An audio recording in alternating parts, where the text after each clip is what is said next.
Getting healthy can be overwhelming in scope, which is one reason why many people abandon ship after a short period of effort.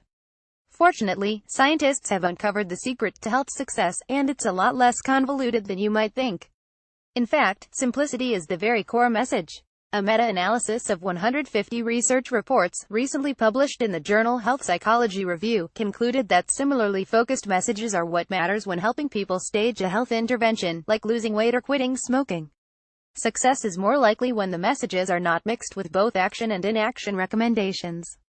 For example, if a doctor tells a patient to engage in only inaction behaviors, like reducing fat intake or reducing screen time, that's more likely to work than telling him to engage in one action, like exercise more, along with one inaction, like eat less sugar. What we found is that it's better to combine them in a homogeneous way, said Dolores Albarracin, a professor of psychology at the University of Illinois in a press release. If you tell people to engage in two behaviors and the behaviors are a mix of actions and inactions, it's likely that recipients will adhere less. It's easier to frame the recommendations along the same axis of action or inaction. You don't want to work against yourself or at cross purposes with your message. Action-only recommendations, exercise more, eat more veggies, are also less confusing than mixed messages.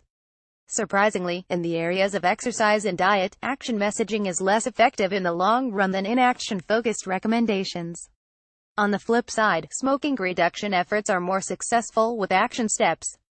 This guidance should be helpful for healthcare providers and groups trying to improve habits and behavior. In terms of organizational behavior, if you're trying to train people to execute a few different behaviors, it would be better to frame it this way rather than mix and match, Albarracin explains. If you're trying to create employee health programs, for example, think of it as one package. You don't want to overload people with information, but you also don't want to have a message that's at cross purposes with itself.